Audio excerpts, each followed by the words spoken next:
Iniciamos el trabajo práctico 5. En este trabajo práctico vamos a ver otra alternativa para resolver ecuaciones diferenciales que tiene que ver con usar la transformada de Laplace. Antes de definir en qué consiste la transformada de Laplace, vamos a definir algunas funciones con las que vamos a trabajar. La primera función es la que se conoce como función escalón unitario, función de Heaviside. ¿Sí? Esta función se caracteriza porque solamente devuelve 0 o 1. También, o sea, prende o apaga. La gráfica de esta función, si la hacemos, va a ser una función por tramos, ¿no?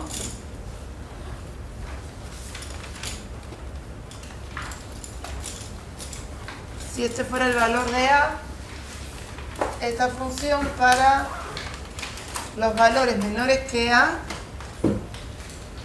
devuelve 0 sin el A, y a partir de A cambia el estado y devuelve 1.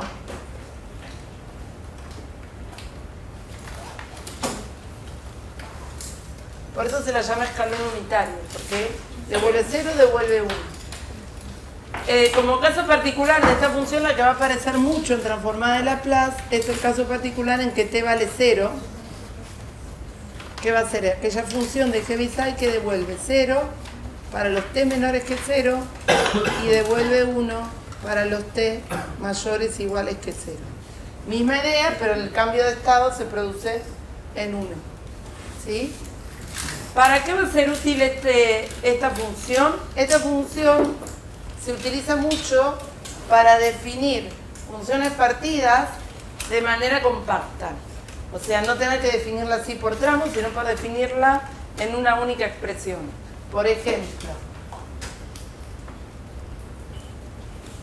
si nosotros tenemos la función f de t igual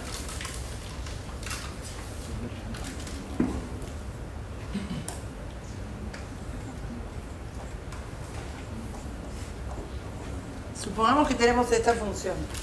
La función es 0 para los t menores que 0 y devuelve e a la t, el valor de e a la t cuando t es mayor o igual que 0. Nosotros acá la tenemos definida por tramos. Una alternativa para definir esta función, utilizando la función de Heaviside, podríamos definirla como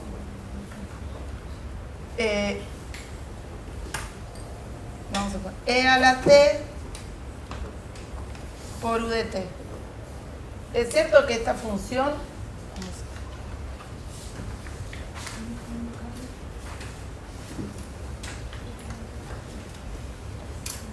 es igual que la que tenemos allá. Función igual. Escribir esto es igual a escribir esto. ¿Qué les parece? Para los t menores que 0, nuestra función u de t devuelve 0. Entonces me queda e a la t por 0, 0. Entonces f para los menores que 0 devuelve 0. Cuando t, a partir de 0, u de t devuelve 1, entonces f de t devuelve e a la t por 1, entonces devuelve la imagen es e a la t. ¿Se entiende? Entonces de esta manera la misma función f queda definida de forma más compacta. ¿Está? A ver, otro ejemplo.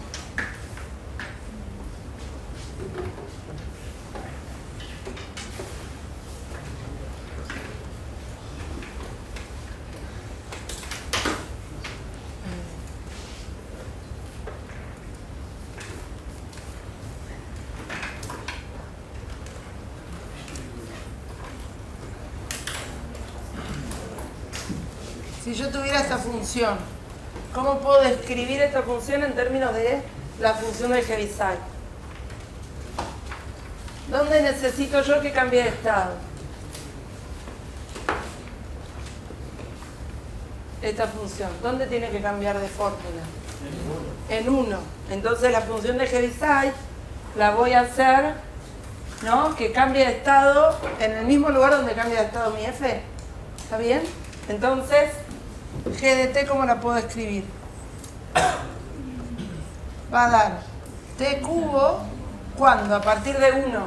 Entonces acá voy a poner una función de Heaviside que a partir de 1 toma el valor 1. Así que esto va a ser t cubo por u de t menos 1. Y entonces esta sería una expresión compacta de G. ¿Ok? Cualquier función partida se puede expresar a partir de la función de Heaviside, combinando distintos tipos de funciones de Heaviside. ¿Está bien? Si la función estuviera partida en más tramos, será cuestión de incorporar acá sumas o restas de funciones de Heaviside hasta que logramos que devuelva lo mismo. Esta es una de los usos que vamos a hacer de esta función de Heaviside. Es una de las que va a aparecer cuando hablemos de transformar en la plaza, después van a entender un poco por qué. ¿Bien? ¿Esto? Otra de las funciones que va a aparecer no tanto como la de Heaviside, pero sí va a aparecer en nuestras vidas, es lo que se llama no esta, sino la función delta de Dirac, pero se define a partir de esta. Por eso es que primero quiero que analicemos esta. Esta función se la llama impulso unitario. Es muy similar a la función de Heaviside pues, porque también devuelve valores constantes. Lo que cambia es que no devuelve ceros y unos, sino que este valor va a ir variando, ¿no? ¿Sí? Esta función, si tuviéramos que graficarla, también me va a dar una función escalonada. No sé, supongamos que acá tengo T0, esto es T0 más A, y esto fuera T0 menos A.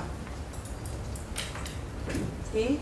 La función para los menores que T0 menos A devuelve 0. A partir de ese valor devuelve 1 sobre 2A, de acuerdo a cuál sea el valor que toma A en ese momento, ¿no?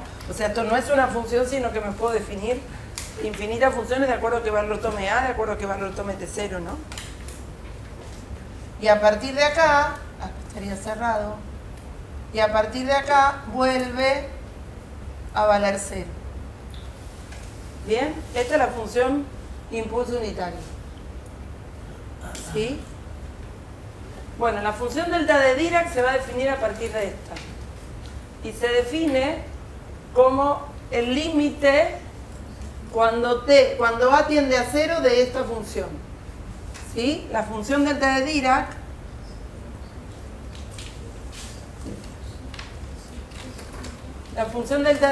se define de esta manera.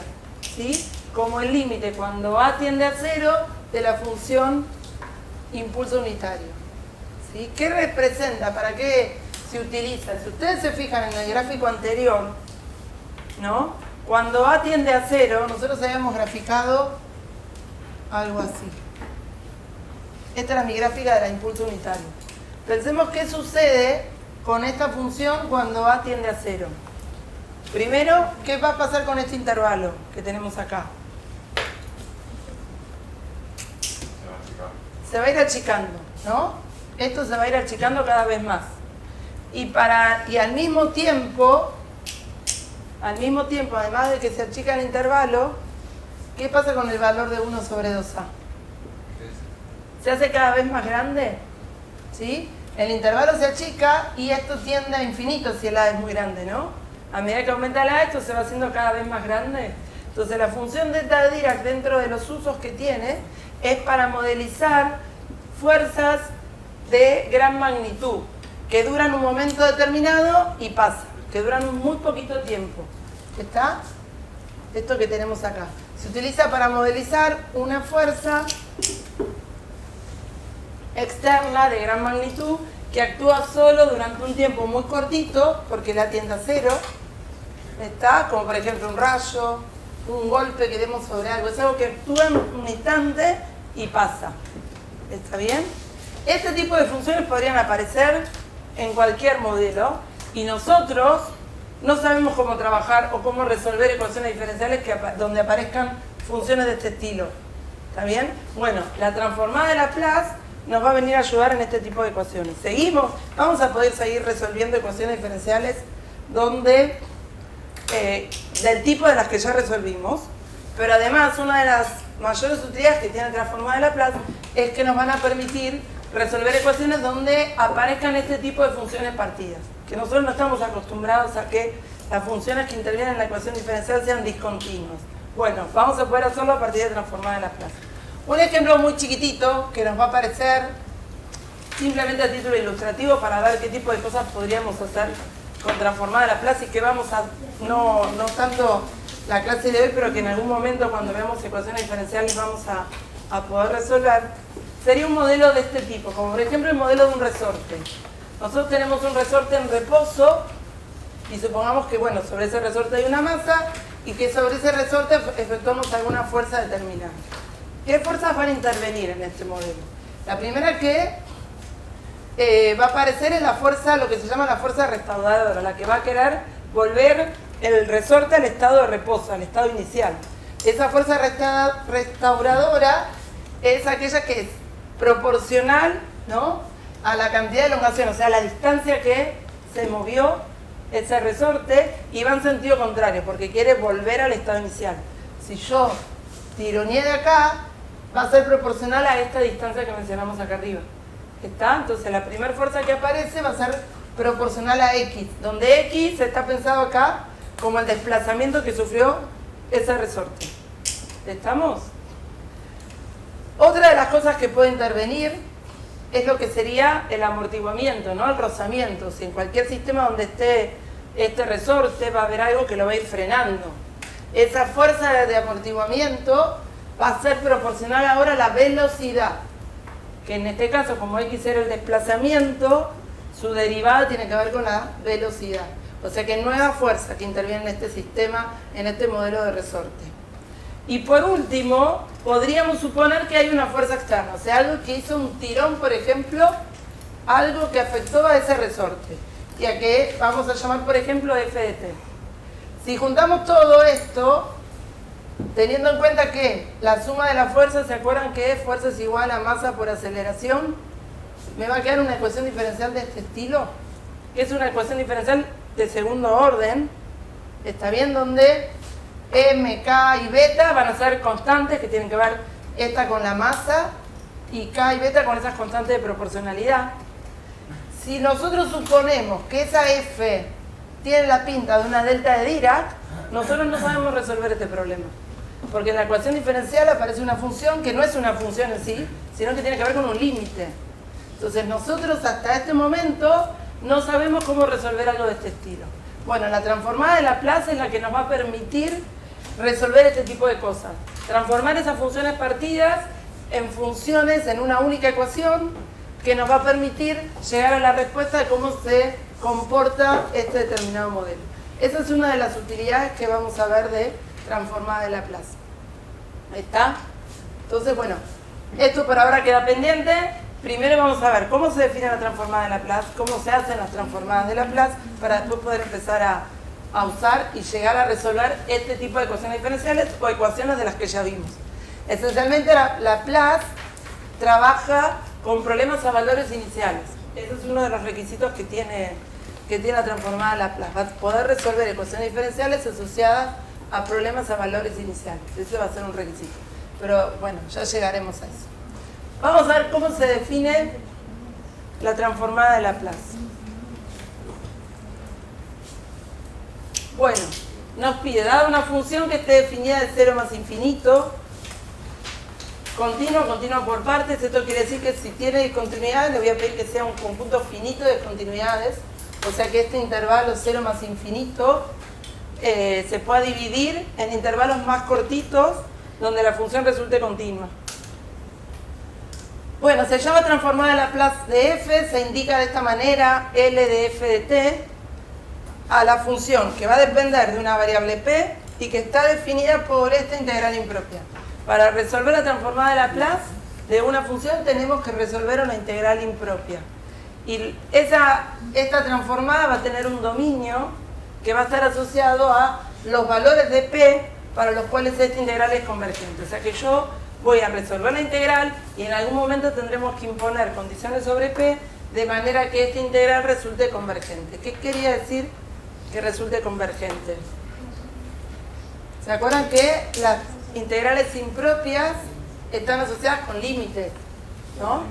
Cuando uno de los extremos de integración es infinito, lo que hacíamos para resolverla era cambiar este extremo por alguna constante y después agregar el límite cuando esa constante tendía a infinito. Que la integral sea convergente implica que ese límite tiene que existir, que me tiene que dar un valor finito. Entonces en algún momento tendremos que imponer condiciones para que eso ocurra. ¿Bien? Veamos algunos ejemplos de transformada. Allá la transformada de Laplace de las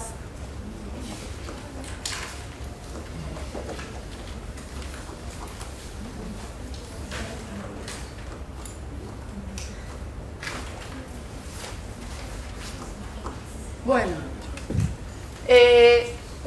una aclaración sobre cómo van a venir presentadas estas funciones con las que vamos a trabajar. Como mencionamos recién, la transformada de Laplace solamente mira de la función lo que ocurre de 0 en adelante, de 0 más infinito. No le importa a la transformada de Laplace qué pasa con la función como está definida para los valores negativos, solo me importa eso. Eso hace que, por ejemplo,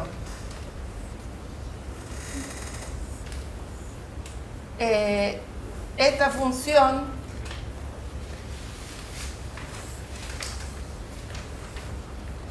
y esta función tengan la misma transformada, porque lo que pasa de acá para allá no me importa. Bueno, la idea es que cuando otra de las cosas que vamos a necesitar es antitransformar, o sea, recuperar cuál es la función a partir de su transformada. Para que exista una relación única entre una y la otra, nosotros, como dije recién, solo vamos a mirar la antitransformada. Vamos a decir, la antitransformada es esta de 0 en adelante. Solo vamos a mirar de esa función de 0 a más infinito. Del resto no vamos a poder decir nada. Por eso es que las funciones con las que nosotros vamos a trabajar van a venir todas escritas de esta manera. Por ejemplo,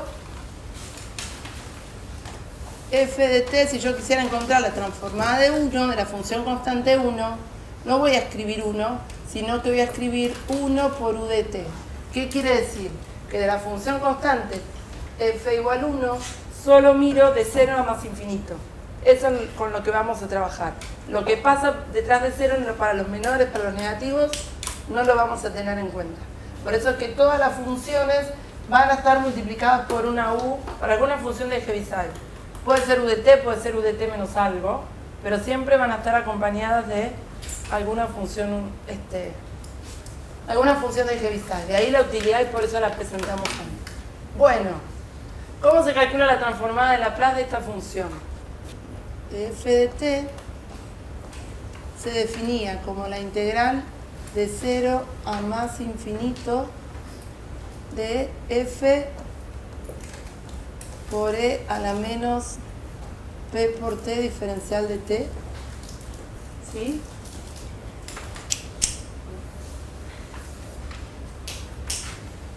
Esta fue la definición y esto era válido para los valores de t donde esta integral resulta convergente.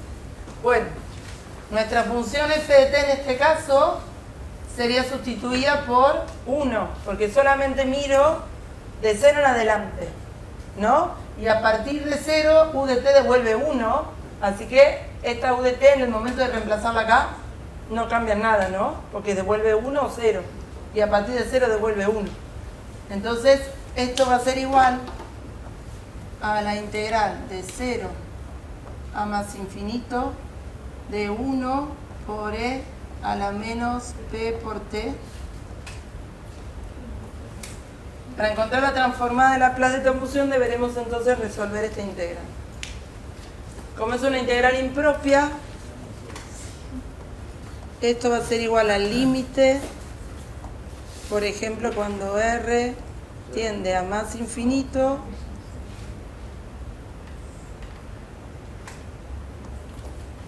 de esta integral.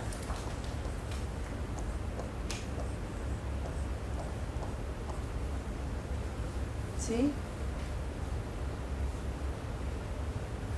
Bueno, esta se resuelve usando tabla o algún método de integración. Esto es el límite cuando r tiende a más infinito y esta integral me da e a la menos p por t sobre menos P con T variando entre 0 y R.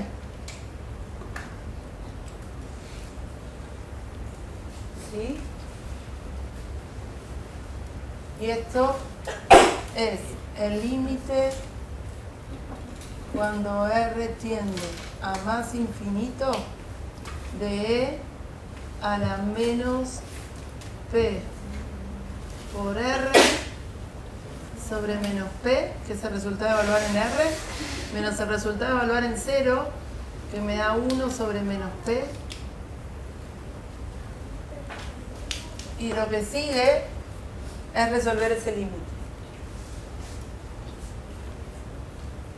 Y acá es donde aparece esa idea de la transformada de 1 va a estar definida para los valores de P donde esta integral sea convergente. Yo para que esta integral converja tendremos que imponer una condición sobre P, que va a tener que ver con cómo se comporta una exponencial cuando su exponente tiende a infinito, ¿no?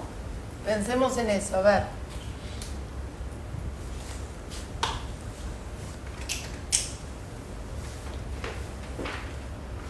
Si pensamos en la gráfica de E a la T,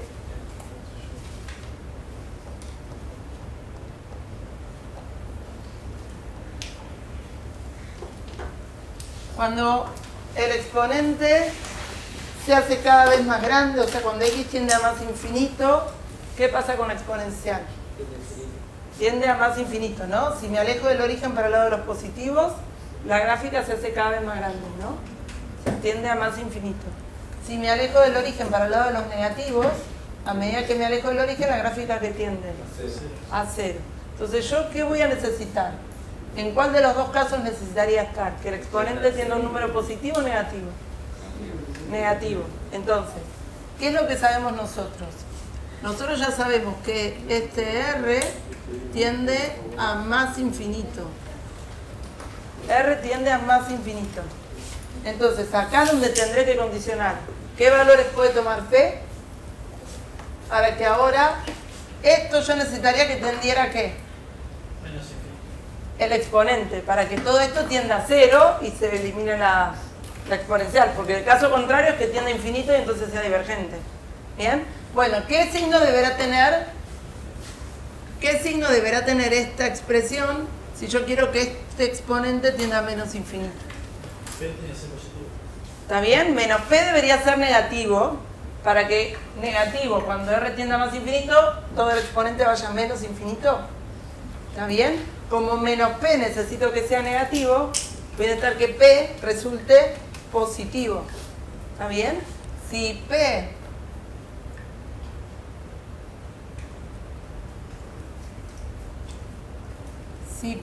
resulta mayor que 0, entonces este exponente tiende a menos infinito.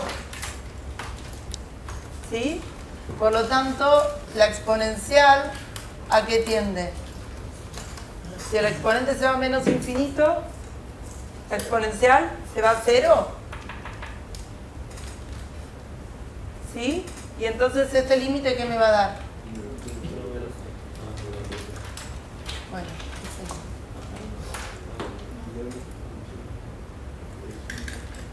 me va a dar menos 1 sobre menos P, que es lo mismo que 1 sobre P, para P mayor a 0.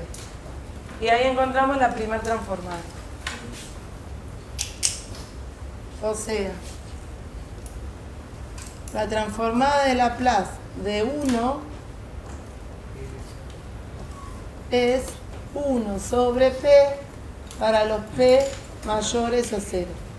Esta es nuestra primera función transformada. Y de esta manera uno puede encontrar la transformada de cualquier función que quiera. ¿Está? Vemos otro ejemplo. Supongamos que quiero encontrar ahora mi f de t, esto sería 2, es e a la a por t.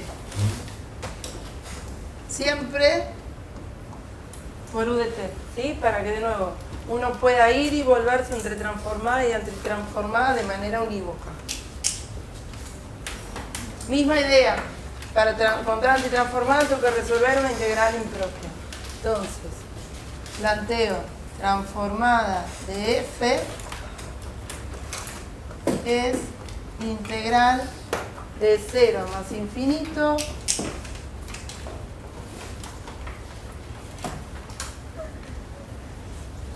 de e a la a por t por e a la menos p por t. Me queda esta integral. ¿Sí? Todo se reduce a resolver una integral impropia. ¿Qué se puede hacer acá?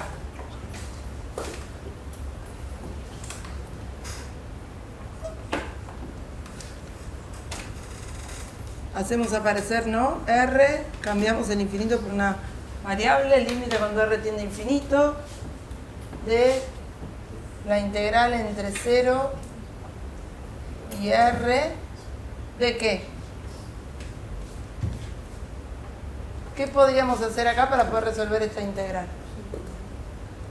Tengo e a la a por t por e a la menos p por t, ¿eso que es igual? Claro, ¿no? Productos exponenciales se suman los exponentes y al sumar los exponentes ambos tienen a t, así que podríamos sacar un t factor común. Y esto quedaría escrito como e a la a menos p por t.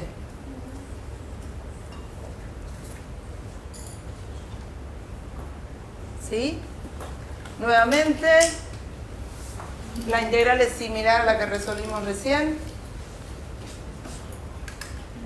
Esto va a ser el límite con R tendiendo a más infinito de e a la a menos p por t dividido a menos p y todo entre 0 y R.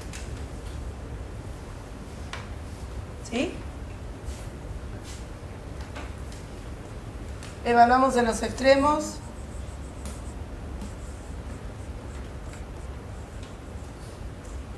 Y queda e a la a menos p por R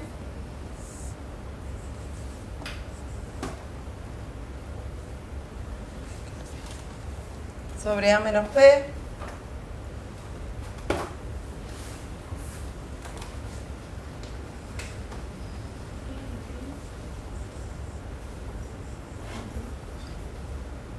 menos, y si evalúo en 0 me queda 1 sobre a menos p. Y ahora tengo que resolver este límite y especificar para qué valores de p puedo asegurar que ese límite converge y a qué converge. La situación es la misma, porque siempre el límite termina afectando al exponencial. En particular la R afecta al exponente. Así que como nuevamente el exponente tiende a infinito, tendremos que condicionar los valores de p para que tienda a menos infinito, ¿no? Con lo cual, ¿qué voy a tener que pedir? Que a menos p resulte negativo. Para que a menos p sea negativo, tenemos que pedir que a sea menor que p. Entonces, si a es menor que p o p mayor que a, para este caso, el exponente va a tender a menos infinito, ¿sí? Con lo cual la exponencial va a ir a 0. Esto, de nuevo, si p es mayor que a. Y el resultado del límite va a ser, ¿qué?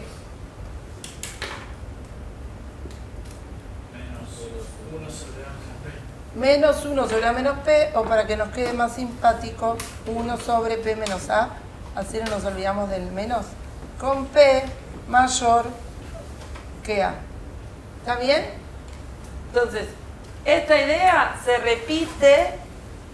repite cualquiera sea la función que yo quiera transformar. Aplico la integral impropia, resuelvo esa integral y condicionan siempre los valores de p para que esa integral resulte convergente.